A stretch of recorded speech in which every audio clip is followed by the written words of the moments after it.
Hello students, আশা করি তোমরা সকলে ভালো আছো। আজকে আমরা দ্য ফেবল কবিতাটি নিয়ে আলোচনা করব। লিখেছেন র্যালফ ওয়ালডো এমারসন। তো চলো প্রথমে কবিতাটি শুরু করার আগে আমরা কবিতার কবি র্যালফ ওয়ালডো এমারসন সম্বন্ধে একটু সংক্ষেপে জেনে নিই। র্যালফ ওয়ালডো এমারসন, এটি তার পুরো নাম। তিনি একজন American essayist, lecturer and poet ছিলেন। অর্থাৎ তিনি মূলত কবিতা লিখতেন, সঙ্গে প্রবন্ধ লিখতেন বিভিন্ন বিষয়ে।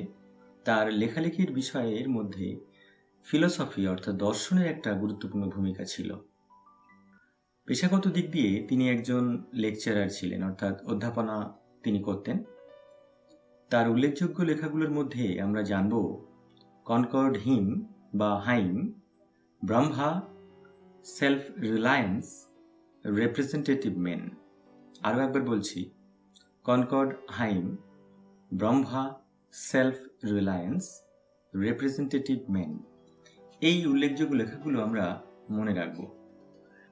এবারে আমরা কবিতাটির বিষয়বস্তু সম্বন্ধে জানি। কবিতাটি কী বিষয়ে আমাদেরকে বলছে সেটা আমরা জেনে নিই সংক্ষেপে। The poem describes a conversation between the squirrel and the mountain. The squirrel points out that in this world, every being, living or non-living, big or small, have their individual reasons for existence. বাংলাতে যদি আমরা বলি, কবিতাটি একটি কাঠবিড়ালি ও একটি পর্বতের মধ্যে কথোপকথন এর বর্ণনা দেয়। কাঠবিড়ালিটি বলে যে এই জগতে প্রতিটি ছোট বা বড়, জড় ও জীবের বেঁচে থাকার একান্ত কারণ রয়েছে। আমরা কবিতাটি পড়তে পড়তে জানতে পারব কবির আসল মনোভাব। কবি এই কবিতাটির মধ্যে দিয়ে কি বলতে চেয়েছেন সেটা আমরা কবিতাটি পাঠের মধ্যে দিয়ে জানতে পারব। তবে বিষয়বস্তুটি পড়ে আমরা এটুকু অনুধাবন করতে পারছি যে কবিতাটি বলতে চেয়েছে যে এই জগতে যত ক্ষুদ্র প্রাণী হোক না কেন বা যত বিশাল বড় প্রাণী বা বস্তু হোক না কেন, তার অবস্থানগত দিক এবং বেঁচে থাকার অর্থ অপরিসীম। আমরা একদম ছোট্ট বা ক্ষুদ্র বা অপাঙ্ক্তেয় কাউকে আমরা উপেক্ষা করতে পারি না বা উপহাস করতে পারি না। আবার কোনো বিশাল বড় কোনো প্রাণী বা বস্তু বা তার অস্তিত্বকে আমরা যেমন অস্বীকার করতে পারি না, তার অস্তিত্বটাকেও অধিক গুরুত্ব দিতে পারি না। অর্থাৎ প্রত্যেকটা বস্তু, জড় এবং জীব, প্রত্যেকেরই এই জগতের বিভিন্ন রকম ভূমিকা সে পালন করে থাকে এবং তার সেই ভূমিকার দ্বারাই সে এই পৃথিবীতে তার অস্তিত্বের জানান দিয়ে থাকে। তো চলো আমরা এবারে মূল কবিতাটিতে চলে যাই। আমি একটু জোরে পড়ার চেষ্টা করছি স্পষ্ট উচ্চারণের সাথে। তোমরা আশা করছি এই উচ্চারণগুলোকে নিজেদের মতো করে নেবে। The mountain and the squirrel had a quarrel, and the former called the latter Little Prig. One replied, "You are doubtless very weak, but all sorts of things and weather must be taken in together to make up a year and a sphere. And I think it no disgrace to occupy my place. If I am not so large as you, you are not so small as I, and not half so spry. I will not deny you make a very pretty squirrel track. Talents differ, all is well and wisely put. If I cannot carry forests on my back, neither can you crack a nut." তো আমরা কবিতাটি পাঠ করলাম। আশা করি তোমরা উচ্চারণগুলোকে স্পষ্টভাবে বুঝতে পেরেছ। তোমরা চেষ্টা করবে জোরে পড়ে এর উচ্চারণটাকে তোমাদের নিজেদের মতো করে শিখে নিতে। এবারে আমরা এই যে কবিতাটি পড়লাম, এই কবিতাটির মধ্যে যে শক্ত শব্দগুলো আছে সেগুলো নিয়ে একটু আলোচনা করি। মাউন্টেন অর্থাৎ পর্বত বা পাহাড়, স্কুইরেল কাঠবিড়ালি, কোয়ারেল ঝগড়া, ফরমার আগের জন, কল্ড ডাকলো বা বলল। লেটার পরের জন। লিটল কথার অর্থ ছোট্ট, প্রিগ পিআরআইজি প্রিগ কথার অর্থ নীতি বা আদেশ। বান বিউএন বান কাঠবিড়ালি, এখানে কাঠবিড়ালিকে বোঝানো হয়েছে। রিপ্লাইড অর্থাৎ উত্তর দিল। ডাউটলেস নিঃসন্দেহে। শর্টস কথার অর্থ এখানে ধরন। থিংস জিনিস। ওয়েদার আবহাওয়া। টুগেদার একসঙ্গে। স্ফিয়ার গোলক বা পৃথিবী। ডিসগ্রেস অসম্মান। অকিউপাই অর্থাৎ অধিকার করে রাখা।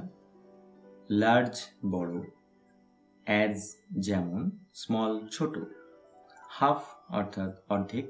স্প্রাই কথার অর্থ চঞ্চল বা চনমনে। ডিনাই অস্বীকার করা। প্রিটি কথার অর্থ সুন্দর। ট্র্যাক অর্থাৎ পথ। ট্যালেন্টস কথার অর্থ প্রতিভা। ডিফার কথার অর্থ পার্থক্য। অল সকল বা সবকিছু। ওয়েল অর্থাৎ ভালো। ওয়াইজলি অর্থাৎ যথাযথভাবে। পুট রাখা। ক্যারি কথার অর্থ বহন করা। ফরেস্টস জঙ্গল। ব্যাক কথার অর্থ পিঠ। নাইদার কথার অর্থ না। ক্র্যাক ভাঙা।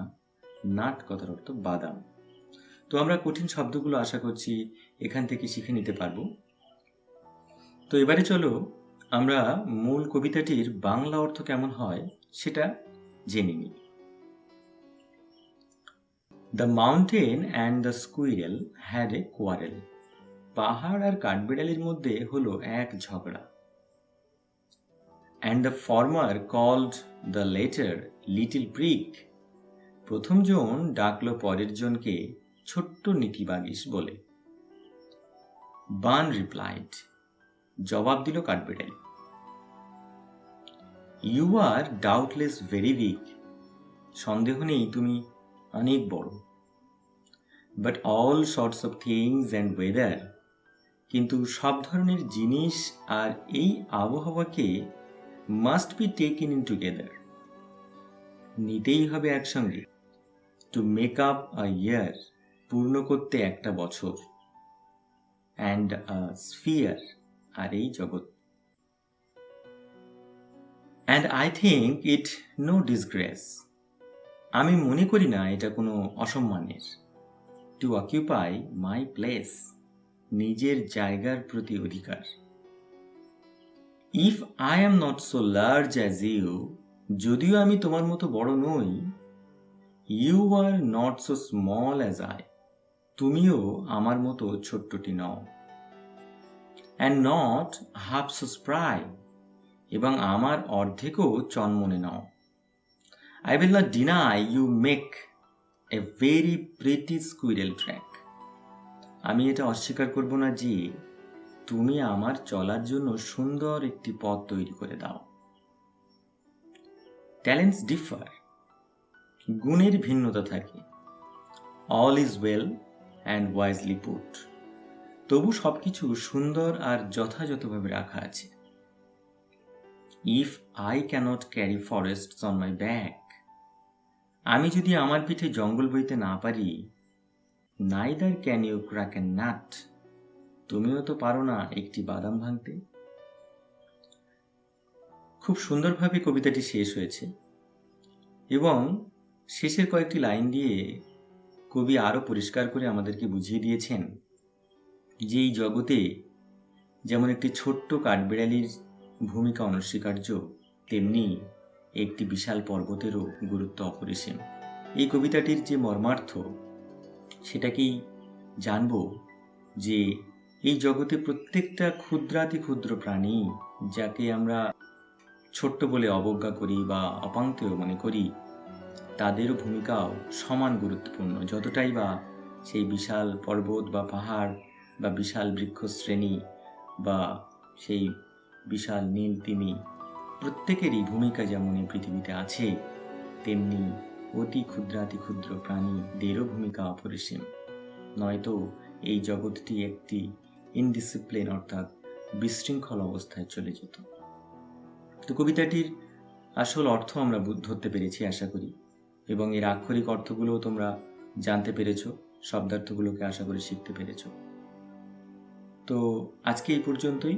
আশা করি তোমরা সবাই ভালো থাকবে। অশেষ ধন্যবাদ।